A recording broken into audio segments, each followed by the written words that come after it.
Blazer fans, welcome back to the Blazer Victory Podcast. John Duncan here, and I'm joined as always by my co-host Steve Irvine. And guys, UAB was able to get the dub out in Huntington, West Virginia for a second straight year as UAB defeats the Marshall Thundering Herd 21-14. And Steve, I don't even know where to start, but it was definitely a wonderful, cold day from what I hear on social media out in Huntington. It was cold. Now it was Huntington in November. Of course, it's going to be cold, And I will say this: it was not as cold as the championship game. Yeah. So there was that, but it was still really cold. But just a great, like I like to say when. After a loss, the sun did come up this morning everywhere but Huntington, Right. And not because they lost. It's just the fact that the sun never comes up in Huntington because it's always gray. But no, I mean, it was just a tremendous, trip. I mean, it was, and you can nitpick the game all you want. And you can say, boy, it should have, woulda, shoulda, coulda, boy, this, that, and the other. And there's a lot of that going on. But all that matters is they got to win. Yes. You got to win out of it, and they're going to sit there, and it's up to the team and the coaches and coaches and players to fix the things that went wrong. But it doesn't matter. I mean, at the end of the day, it's a win. And that's the way I look at it. Some people don't. Some people want to only win a certain way, and that's your prerogative if you want to do that. I'm not going to do that. Came out with a win. There was a lot of great things that happened in that game. Yes. A lot of guys stepped up. I think it was the great thing about it. It was a team, it was a team effort. I think that there was good things that happened all the way through, and there was, some rough moments, but, that place is a tough place to win anyway. Oh yeah.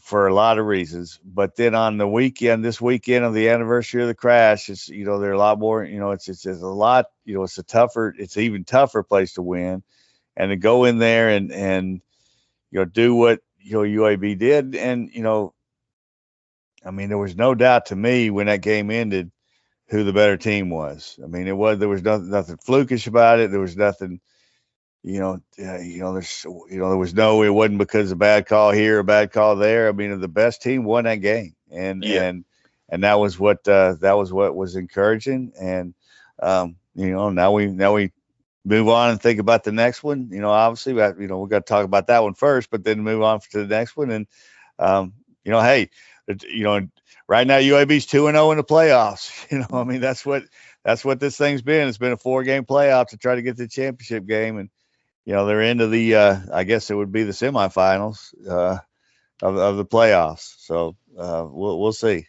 Yes, yeah, but definitely. And honestly, Steve, this game had almost the same feel as the championship game did last year. UAB jumped up early and, kind of held on and, squeaked out a victory. And I mean, like you said earlier, everybody can't be happy. Of course, it would have been good to run away with the game, but there was no doubt that UAB was the better team yesterday in Huntington, like on all three, phases of the ball, and that was one thing too. Obviously defense performed very well, and we'll get into that. Offense did well, but I was really impressed with special teams too, because Marshall, they have a couple guys that, I mean, they've shown this year that they've returned multiple touchdowns on kickoffs and punts, but I thought special teams did a phenomenal job really all day at Marshall yesterday. Oh, I totally agree. I mean, I think, and, in the punting game, it was a hard day to punt with the wind. The wind was kind of weird. It was, it really wasn't blowing one way or the other. It was blowing sideways, and it would, it was knocking some stuff down both ways. And, to punt into that, I thought Greenwood did a solid job. I mean, I don't know what his average was, but it certainly wasn't great, compared to what he has done. But I thought he did a good job in it. I thought the coverage units, like you said, they've got some dangerous guys. I thought the coverage units were good. I thought for the most part, Starling Thomas did a really good job of catching the football and not allowing. There were some that they got rolls on, but those were ones that you just couldn't get to. I mean, it wasn't that he just made a mistake. It's just, that guy was a terrible punter. Yeah. I mean, but he got a lot of results out of it, just by rolls and whatever. But it just, I agree. I think that special teams, once again was a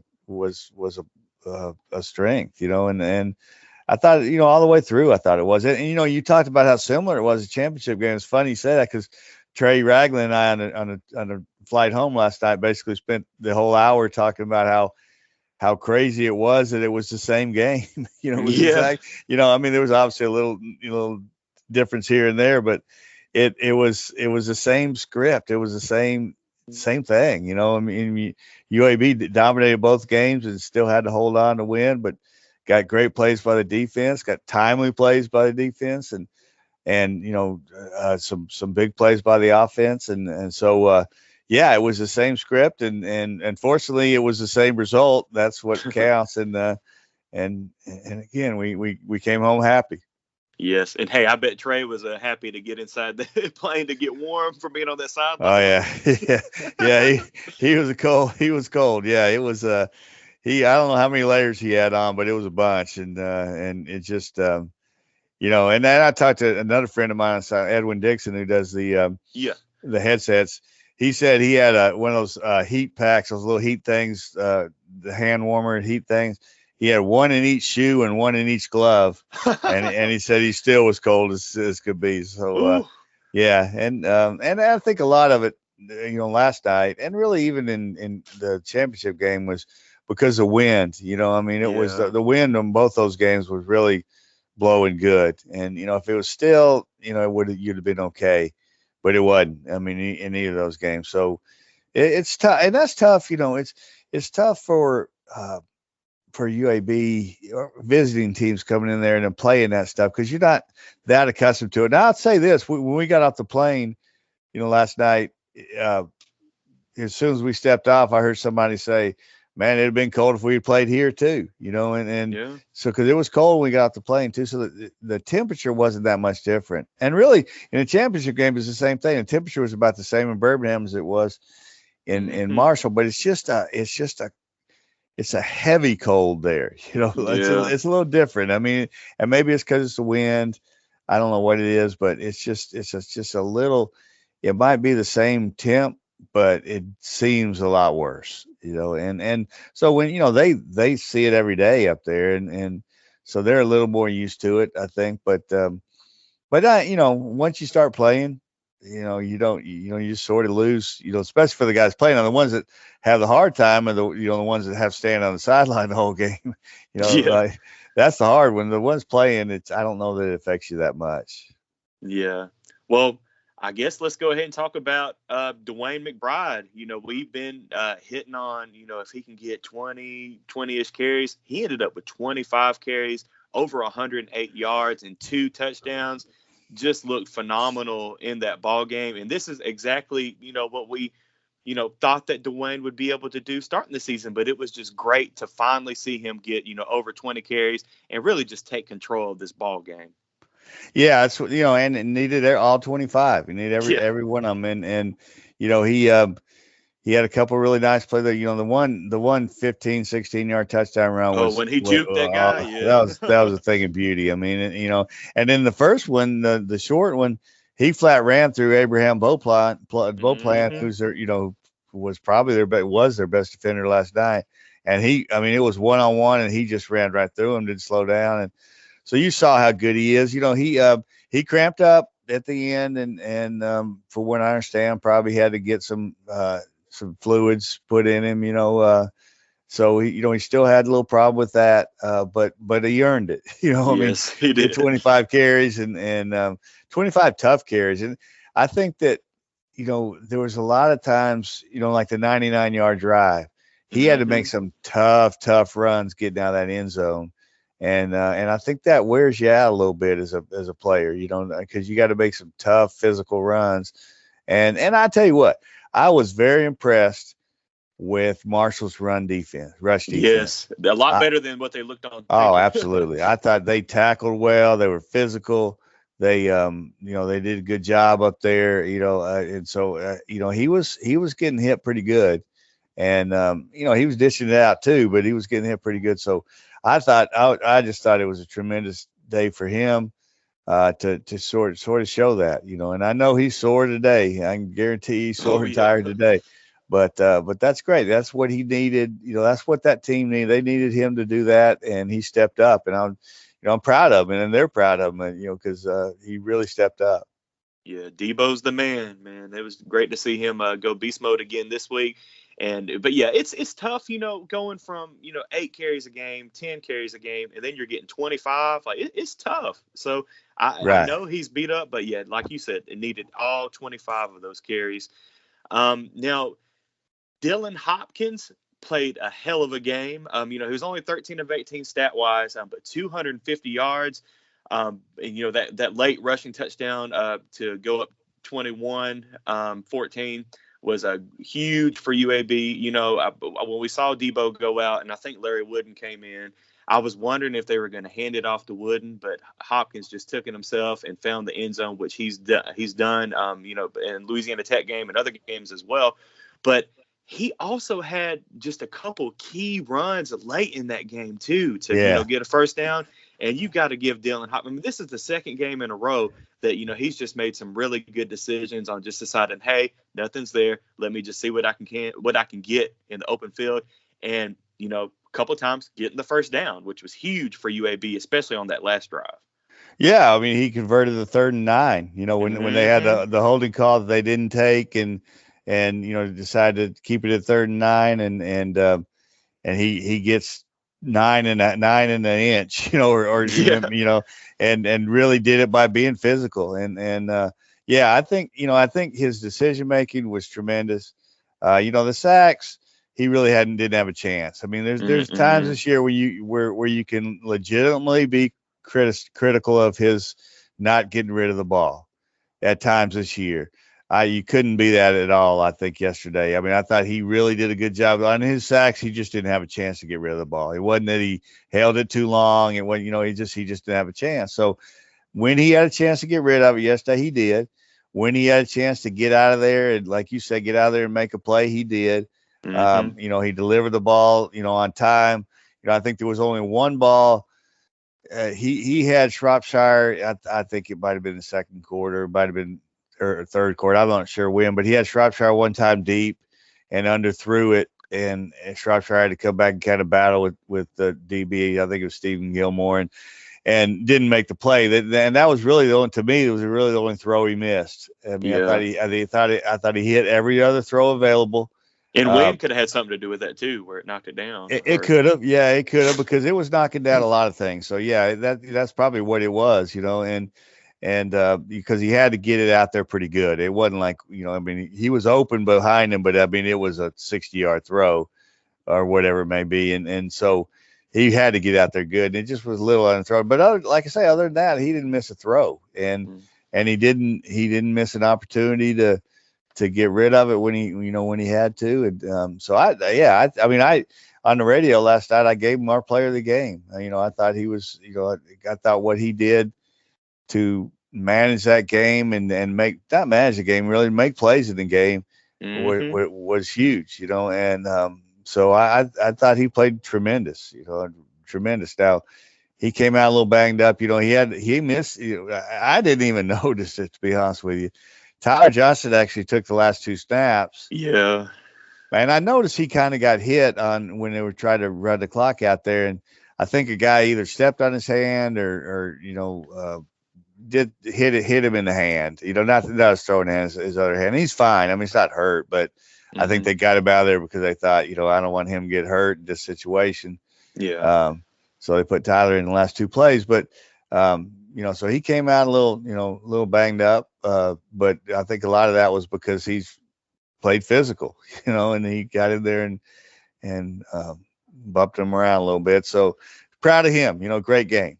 No doubt. And Steve, real quick, going back to that victory formation at the end when Tyler came in, what was I guess I'm still confused about what Clark was saying, because I listened to the post game with you guys, and Clark was saying that they were trying to run out the clock with a victory formation, but the ref said that they couldn't do that because it was victory Yeah, formation. What was the deal there? yeah, and which I think the ref's wrong in this, because he was told by the ref directly that you cannot do it. You cannot delay a victory formation kneel.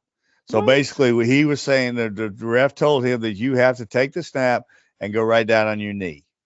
Okay, well, they needed to run a few seconds off to ensure Right. with It's gonna each run play out. to ensure right. So that's why they had to go into the shotgun in those first and second down because he wanted to delay it, which I think I've never heard that. And coach said after the game said that, in 33 years of coaching, I've never heard a guy say that. Yeah, because you see it all the time on other games where you go into victory formation, you just wait until somebody gets in the backfield and Right. then take the knee. Yeah. Right, I think that's part of it, and but the guy directly told him, according to coach, he said that the guy came to him Mm. and said, "Coach, you can't, you can't do, you can't delay the kneel down, really, basically is what it is."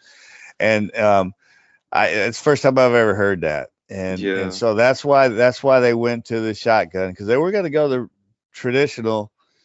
And have them stand there until somebody came and then kneel down, like you see every week. Right. And so that was a little strange situation, but I will say this: I thought that they adapted on the fly really well to that. I thought that was a good coaching, instead of just because you do have to change it a little bit, and so they did a good job of running out, and then. He even said on the radio that basically they were within 1 second of having to punt that thing, so they literally ran out. They literally had to, run out every second. And so, it worked out well. Again, it's just, when you're doing it that way, though, when you try to kill time, you got guys really running full speed at you and having a hard time stopping. So, that's why they got Dillon out of there. And like I say, he got his hand. I don't know if he was stepped on or what. I watched the replay last night to try to see if I could tell what happened, and it was hard to tell. But he's gonna be fine. And just again, it was just one of those weird things. And I can understand though if things were like Chippy, but I felt like things weren't as chippy as it was in the championship game last year. Like I don't remember seeing a lot of chippiness. I mean, of course, you got some jarring every once in a while, but I mean, the only way I could see maybe the ref stepping in is like if things were like super chippy and they just didn't want somebody to take a cheap shot on Hopkins or something. But I didn't really see that all day. So no, I mean, you're right. I mean, you're right. It wasn't as chippy as a championship game, but it was. There was some, there's some potential there. I mean, it was, that's a frustrating loss. When you're losing that, it's a frustrating loss, and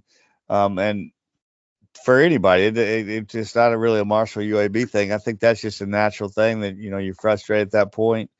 And and the other thing is you've got to kind of play full speed there if you're Marshall because you've got to stop the clock as quick as you can, and you can't just stand there and let him stand there or run around. I mean, you've got to go make a play, and I think that's what the guy was doing on the first down play is he was trying to get back there, and it probably looks a little cheap, if you think about it, but I don't think so because you can't just let them stand there and run the clock out. Right. They're trying to run the clock out. You're trying to preserve every second you can.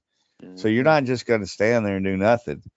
So I can understand it. Now I do think that the victory formation, even if you can delay it a little bit, which you can, everybody does, it's not quite as dangerous because you're not really coming from as far away. Yeah. You're still trying to get there and make sure he kneels, but it's more of just a quick bang bang thing. Well, in this case, you're running, that guy probably ran 10, 12, 15 yards before he reached Dillon. So you're doing that, you're going full speed, and because you're trying to get there. And that, to me, that creates a little more, dangerous sort of possibility, So, but I mean, it was a weird situation. Fortunately, it worked out time wise. That for UAB, it worked out that they didn't have to punt the ball, and got to celebrate the win. Definitely. Well, wrapping up the offense, Steve, we've got to talk about Garrett Prince and Trace Shropshire. Both 100 yards receiving, and Garrett Prince, man, on that last drive, that big, was it like a 51-yard catch, and just yards after the catch. My goodness, it's just so fun just watching him after the catch just run with that speed and get around guys. Well, and get through guys. I mean, And through, it was amazing on that play just how much he just went. He just said, "You're not going to tackle me." I mean, and I think we were talking. Trey and I were talking on the plane about this. He asked me just straight up. He said, "Pick one play that you thought was the biggest play of that game." And we both kind of thought about it a minute, and both of us said that play right there because. Yep. It came at such a time when the momentum had really swung back the other way. Mm-hmm. It came at a time, it was a type of play that wasn't just a big play.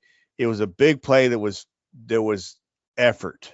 Yes. I mean, it was, because really it was just it was a simple, probably 12, 15-yard gain that, where he did a good job of getting open. Dillon did a good job of delivering it to him. They tackle you and you got a first down. I mean, that's basically what it was. And you're moving the chains. That was just move the chains. And dadgum, if he didn't turn that into, a Superman play, just shedding people, throwing people off. And I think that play right there that just it ignites an entire team. I think if the defense over sitting on the bench, resting, and you get that first down, they go, okay, great, we got a first down. We get a little more chance to rest.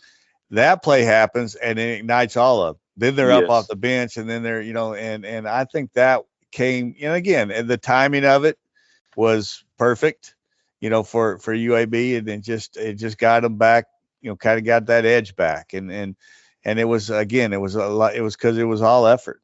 Yes. And and a lot of it is his speed, and he doesn't give guys a great chance to hit him, but when they did, he just just did go down. And so it was huge, and that's just, every game, man, he just makes plays that changes things. And, a lot of it is because he's such a, he has a matchup problem by where he plays, but I mean, it's just been sensational, and then Shropshire's catches were huge. I mean, he made catches that were, hey, that first one, he bobbled. I said, "Oh no!" I know, but that was a tough catch. I mean, you're running full speed, and he doesn't get it till really about his knee. I mean, or maybe his, like his thigh. But you got to reach down. Usually when you catch a deep ball, you're catching it high. You're either catching, you have your hands up, or or you catch it chest level at the worst. And he had to go down to get that thing running full speed. Yeah. But that was there was a bobble there, and I still think he scored though. I thought he got in. I did too. And if he didn't score, because we watched it last night really close. How you gonna put it at the 3-yard line? Man? It's either at the 1 or 1.5. Agreed. Or it's a touchdown. I mean, the 3 was crazy. I don't know where the heck they came up with the 3 at, but they scored, so you don't worry about that. I thought the worst call on that play was the fact that they just ignored the holding of Stephen Gilmore. He grabbed because he was looking for the fade, and then when he turned the fade into a post, he was beat, and he grabbed him, and they didn't call it. And I'm like, hey, I mean, and not that they would have taken a penalty, but that should have been called. Obvious, But that was a great job of Shropshire at that point to be physical and run through the hold. Instead of letting that throw him off.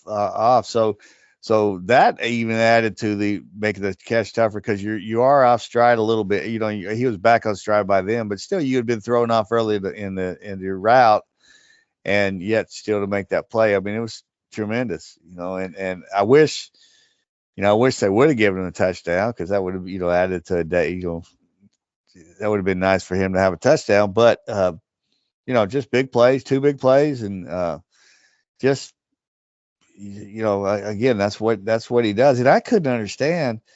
I mean, I said it before the play started. I said they got man coverage on Shropshire with no safety help. I mean, they had cover 0, and I'm like, you didn't watch a championship game last year, right? You didn't see what this guy did to you. Now I know they've got a lot of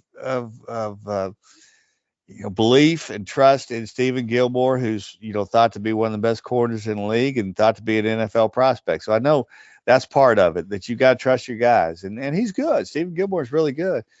I just don't put man, cover zero on that guy, especially early in the game at that point when an early big play can just create momentum and kind of set tones. I mean, I play a little more conservative at that point and, make him, if he makes one of those plays where you got to go up over two guys and make a play, well, God bless him. He made a play. Yeah. But I don't just put man, cover zero out there and say, hey, we think we can cover him without him making a big play. He's proven he could do it. So I thought that was a little strange, maybe a little, mistake. But yeah, it was great to see Shropshire make plays there. He likes playing there, obviously. Yes, and, as well there. Yeah, and Garrett Prince was Superman. So there you go. Yeah, and let's talk about just a couple other receivers before we move to the defensive side of the ball. Rajay Johnson-Sanders, a couple key catches in the game. It was good to see Palmer get that 10-yard catch. But I really want to focus in on Ryan Davis. Yeah. Late in the fourth quarter, getting those 2 third down receptions, man, it was great to see him back on the field, or at least making a couple big plays again. Well, he was back on the field. I mean, he played a little bit last week, not a lot, and he's been, and that last night was what I expected him to do all year long. And if he was healthy, he would have. Because that's what I saw in camp, and that's what they saw in camp. That's what he does. He's so deceptively fast. That the second catch he had where they brought him in motion and then turned him up quick and did a really good job. He sold it out and then cut it, cut the end. Mm-hmm. And it was, just a great route and he catches everything. Yeah. And that was what he was going to do this year, and healthy, he would have done that. It was great to see him at key moments. I don't know that 15-yard penalty after that. He was just celebrating it, man. Well, I watched it last night, and basically it's him and a Marshall guy are yapping at each other, and I mean that's every play. So you're gonna throw it on, and now what we don't know is what exactly he said. True. Now, I'm not sure what exactly he said. Now, it could have been for what he said. But again, that's every play too. I mean, you think when they're yapping at each other, you think they're well wishing each other. No. I mean, and you think there's clean language every time when they're yapping at each other. There's not. So again, I don't know what he said. I don't know what the call was. I thought it was a little excessive in that situation, because if you got to call that, you got to call it another place too. Yeah. But it doesn't take away the 2 plays he made on that drive. I mean, sure-handed catches, great routes to get, separation. I mean, he's, I said on the air last night, and I kind of said it earlier, he can bring you what a guy like Kyle and Lisa brought you. Yes. A guy that can not only move the chains, which is kind of the biggest thing to do, but is so deceptive that he can get you that big play too. You think like, okay, well, here's a possession guy. Well, he can beat you downfield too. And so I think now that he's healthy, I think these, going forward, you're going to see what Ryan Davis can do, and he's had a tough year physically. I mean, it started in camp, and it had some bad luck, physical stuff. And so that was great to see. It was great to see because he seems to be, kind of a guys seem to gravitate toward him a little bit too. And he seems to be kind of an emotional a little bit, and just kind of a guy that helps the team in a lot of ways, and so, I look forward to seeing what he can do the rest of the season. And it was really nice to see him do that last night. Yes, and another good thing before we move over to the defensive side of the ball, 0 turnovers, great. Everybody did their job. And time of possession, 37 minutes and 43 seconds to just 22 minutes for Marshall. So just took control of the ball game with that run game. Yeah, that's what you need to come in. You say about it. And the funny thing is you look at the run game, and officially they gained 88 yards. The sacks, yeah. Yeah, with the sacks and the kneel downs. Yeah. And the one bad snap, early in the game, that's 11-yard loss right there. Hmm. So you had a lot of, it's not going to look as good on paper, but who cares about paper? Stats are for losers, man. You Yeah. know, but I really thought they controlled the game, and they certainly controlled the clock. But it also helps that Dillon was 7 of his first 7. Yeah. Because the clock doesn't stop. If you're completing it, it doesn't stop. So it's almost like a running game, almost like you're controlling the clock there too with your, as long as you're complete passes, and so Right. that helps also. Well, looking over on the defensive side of the ball for UAB, just a really dominating effort. Only giving up 269 total yards to this Marshall offense. That's one of the best in the country. One of the key, when you do look at the stats, only gave up 1 of 12 on third down attempts. That is insane, man. Yeah, And yeah, a few of those were third and short too, which Marshall had been good at all year. But UAB, especially that defensive front, the guys up front were able to get back to the quarterback very quickly and just put pressure on Grant Wells. And, luckily, threw some bad balls, and also luckily that, had a couple receivers drop some balls again today. So that was good just yeah. all around for the UAB defense. Key drops. I mean, they had some key Yes. drops now. I mean, they were, and I mean, I've said it probably too much during the game, and I certainly said it before too. Is if you get Grant Wells, if he stands back there and has time to throw, he's Hmm. good. I Yes, mean, yes. his arm strength, and I mean, he throws a pretty ball now. I mean, so if you give him time to do that, but if you confuse him at all, and certainly if you get back and get in his face a little bit, he just gets. I mean, he had one ball.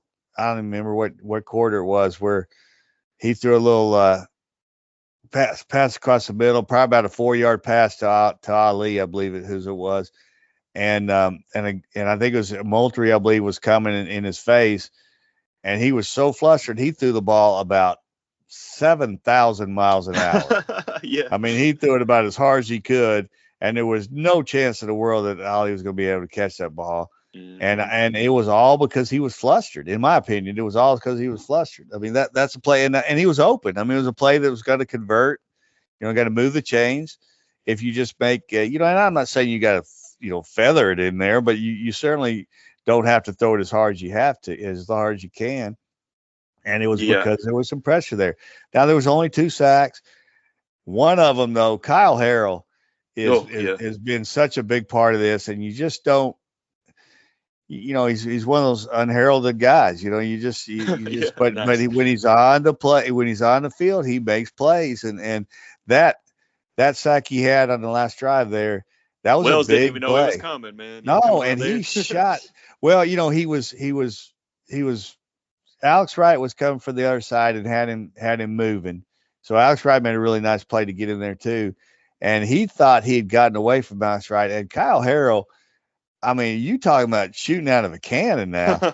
Yeah. He just flew and made that play, and that's a huge play. And there was only 2 sacks, and so you sort of look at it and go, well, they only sacked him twice, but I really thought they impacted him. I really Yeah. thought that they did a good job, and everybody. I mean, I thought Kelly Sanders, I thought Moultrie, certainly Alex Wright was back there some, Kyle Harrell. Some of the inside guys. I thought they did a good job of making him uncomfortable, Yes. and and honest, and you hate to say this, but it doesn't really take a whole lot to make him uncomfortable. He's just not one of those guys that's comfortable with pressure, in my opinion. Just from Mm-mm. what I've seen, and but they did a good job of that. They impacted the game, and they certainly impacted the game up front of the running game. I mean, that to me, that's the key to the game. Yes. They did not let Rasheen Ali have any. They didn't give him anything, and Hmm. that to me was the key. That was the key, because if you make them one dimensional in that dimension, then it's tough. It's tough for them. So that was tremendous, and I thought. I mean, everybody. There were everybody in the front 7. Well, I thought the whole defense run support was just tremendous. I thought, just never let it get going. You got to give the linebackers a lot of credit. I thought Noah Wilder played really well. Charlie Benton came Benton in looked when, good. Yeah. oh yeah, he made some plays. And he came in when Tyler Taylor went down. And in a time where you had to have somebody step up. And Coach said after the game, we asked him about it after the game, and he said Charlie Benton had been banged up. But he came in and played. And you look at that linebacker spot, because of course Chris Mullen, he had moved back to linebacker for all intents and purposes. He's out for the year. You got Deshaun Oliver was missed the last 2 games. He's out. You got Charlie Benton bagged up. Jalen Rayham was not with him last night. He was out. He was hurt. So you're all of a sudden talking about basically you had Tyler Taylor and Noah Wilder, and that's it. With Benton being banged up a little bit too, and Benton had to play, because he was banged up. He wasn't out. But you're real thin there, and I thought they, being thin there, they just played tremendous, and so I thought that was a big part of the game, and that's what I asked him after the game too. Is asked Coach after the game, is it's amazing how this defense has thrived through the next man up mentality. Where they've had so many injuries, on defense particularly, and you almost don't even notice it, unless you're really paying attention, because the next man up is stepping up and making huge plays, and whether it be, an interior guy. That was good to see. Isaiah Forte was back last night, and that was good to see. He'd missed several games up front, and Fitzpatrick Williams was, back in there full time. So they were a little healthier up front, but, they've been banged up front. They've been banged up at the linebacker. They've been certainly banged up in the secondary. And it's just next man. And they're stepping up. And again, if you don't really know the team, you don't even notice. And, right. And sometimes, that's just tremendous. I mean, that's how you win championships, by, because you're going to get banged up, and you're going to have years where you're banged up more than other years. And this is one of those years they're banged up probably more than he's had. And right. since Coach Clark's been at UAB, this is probably the worst year, the most banged up he's been, injury wise. And yet they still keep thriving, so it's great to see. Yes, it is. And just all around, again, great effort by the defense. And really, you look at the 2 scores that Marshall got. The first one, coming late, right before halftime, that is what it is. But that second one, they went for it on that 4th down, and then they called a defensive PI on, I think, Starling Thomas, if I wasn't mistaken. Yeah, it was like that was not. I don't think that was PI. Yeah, and from our viewpoint up top, now it's strange that at that stadium their lights are terrible. It's really dark there, so it's kind of hard to see the field sometimes. And we were looking through a dirty window too. At least I was. And so I thought it could have been PI from where I was sitting, but I'm a long way away. But then I had people who were down on the sideline who had good views of it, said they didn't feel like it was. Felt like it was just 2 guys battling to go for the ball. Now, I haven't seen it on the replay yet, but from a UAB perspective, they felt like it was a bad call. But it's hard to say. I think one thing, there was so much fighting going on with it, and it was really both ways. But that's just, you're going to get that call probably 9 out of 10 times. Yeah, on the road too. Yeah, on the road. Whether it's right or wrong call, it's probably gonna be called. So it didn't bother me as much, even though it was a key situation, obviously. But they responded to it, and that was a good thing. But I hated it because I really thought they did a good job of letting them play for most of the night. Yeah, and that's what frustrates me is you let that same play. On the same team now, because UAB had some physical coverage, early in the game, especially, and you let it go. You let them play, and then in a key situation, you change, and that becomes a penalty. That's to me what's tough is you're letting that same thing go at one point on the same team. So it's not like you're not like you let it go against the other team. You let it go. Yet you call it in this situation. So to me, that was the timing. That was a little tough, but again, I mean, I'd have to look at it to see, um, and a lot of times, and I'm a big this has always bothered me is a lot of times in those situations, and I'm talking about teams that I root for too. The guy that makes the first contact on the play is the offensive guy, Yeah. and then it turns into this little war of hands, or kind of pushing and shoving each other, trying to make a play, and then you end up throwing it on the DB. And it's very rarely is that called offensive pass interference. The only time offensive pass interference is called is when it's just a blatant push. Yeah, push off, yeah. But when the hand fighting's going on, you're letting them do it, but you're not letting the DB do it.